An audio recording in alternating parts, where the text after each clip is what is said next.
Hi there everyone. It's Sportlov in Sweden. And what is Sportlov? Sportlov is sports break, which is a week in spring, late winter, February to March, when the kids get off from school for a week to do sports. So, and this sounds pretty corny, but wait until you hear about läslov, which is a week in the autumn when the kids get off from school to read books for a week. Now, since it's sportlov, you're supposed to be outside and to do sports, primarily like skiing or skating or the such. And now in Stockholm it's like 10 degrees below over zero, so it's 10 plus, and that's centigrade for you Americans. Well, anyways, I'm out in the woods as per usual, and making a cup of coffee. This is my coffee setup. It's a gasoline stove or a multi-fuel stove, but now it runs on gasoline. It runs on chemically clean gasoline or white gas. And I got my percolator coffee pot on it. So hopefully I'll get a cuppa real soon. The stove in itself is an American model used by the American Armed Forces, I believe, or at least it used to be. This is called a Model 95, and it's a bastardized copy of a Coleman stove called Sportster. I probably mishandled my stove a bit. Last time I used it, it was very windy and it was hard to get a real clean burn on it.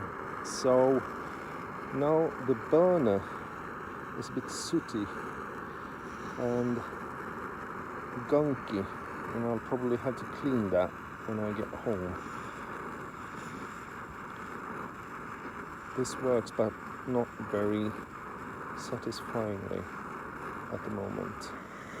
And the coffee I'm drinking is Rekyl Kaffe, recoil coffee. It's made from a brand, a company called Rekyl, which brands, among things, coffees and t-shirts. And well, the money they get of it, that goes straight into the funding of the veterans in the Swedish Veterans Association, for people that has done military service abroad, and like in the UN forces or the like. Oh, and I have to tell you a bit about my pack as well. This is an old Norwegian pack, originally made for the Norwegian Army, and actually it was issued up until like maybe last year or the year before that.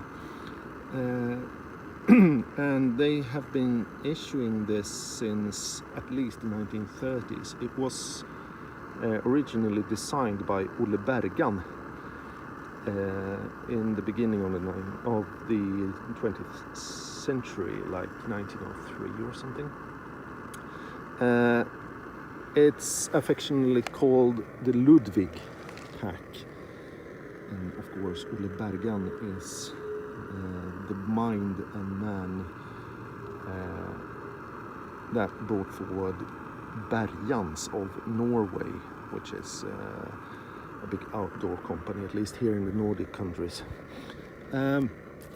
This is usually sold in the US, called something like Norwegian Mountain Pack and stuff like that. But it's been like the de facto standard for almost any packs Swedish Haglöfs made these as well. And in Sweden it was called Ryggsäck ST, backpack ST for stor or large. And it's made for mountain use. Now I find this pack like the ideal pack for like a short trek or a couple of days hiking or something like that. It's very robust. It's made out of leather and steel and very hard canvas, and so an excellent pack. You usually get these for about like $20, $30, $40. In Sweden that would be like 300-400 kronor, 300 to 400 Swedish krona. But it's a magnificent pack. I love mine, and it's like really cool vintage stuff. You feel like one of the heroes from Telemark in this one, like a young Kirk Douglas. Oh, and if you're wondering where I am at the moment, I'm at one of my favorite places nearby a small lake. Yeah, it's ice on it, but I wouldn't skate on it. It's like maybe 4 or 5 centimeters of ice on it, and you would need like 10 or 12 for proper skating. But it's one of my favorite places, and it's not very far from home. Actually, it's just a mile, maybe a mile and a half from home, like 3 or 4 kilometers. And I usually go here on weekends and stuff like that to have my morgonfika, morning fika. And what is fika? Fika is coffee and a treat in Swedish. And traditionally you have morgonfika, morning fika, which is between breakfast and lunch sometime. And then you have lunch, and after lunch you have a lunchfika, which is usually just coffee, maybe a biscuit or something like that, like a very dry, very uninteresting biscuit. Remember, this is Sweden. We don't treat ourselves very much. And then in the afternoon you have the afternoon fika, eftermiddagsfika, and which could be a cinnamon bun or something like that, and coffee. And finally, after supper, you have a kvällsfika, which is usually a sandwich and a coffee.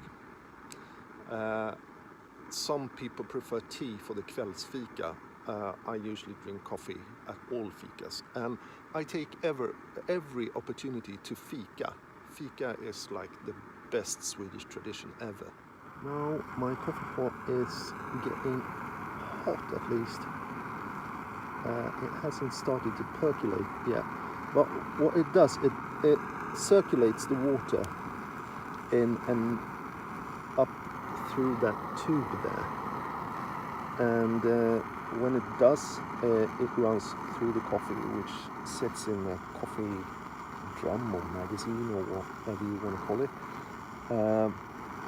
and then it boils the coffee for you.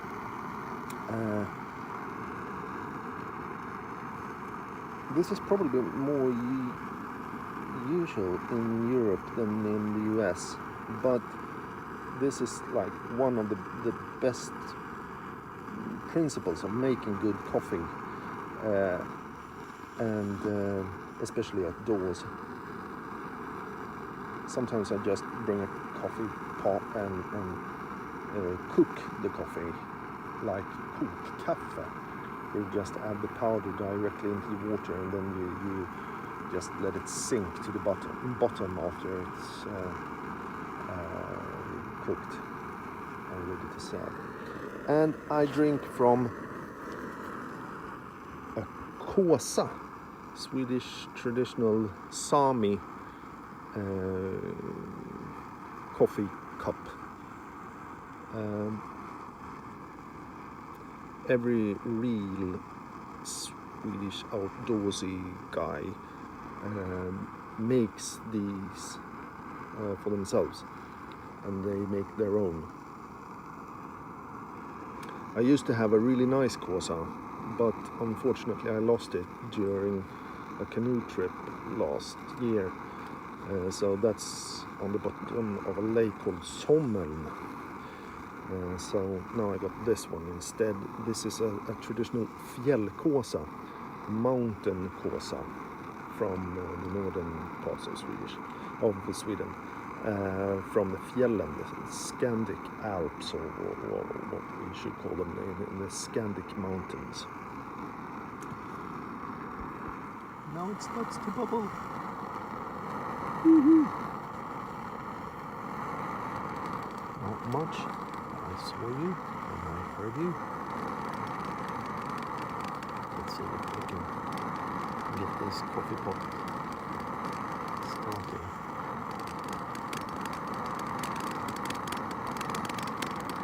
This way of making coffee is very traditional, but it takes a while. I've been sitting here for approximately like 20 minutes now or so. Now it's cold outside today, or not very, very hot, and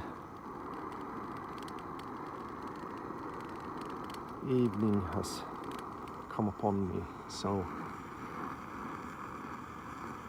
I just have to drink my coffee fast now. Oh,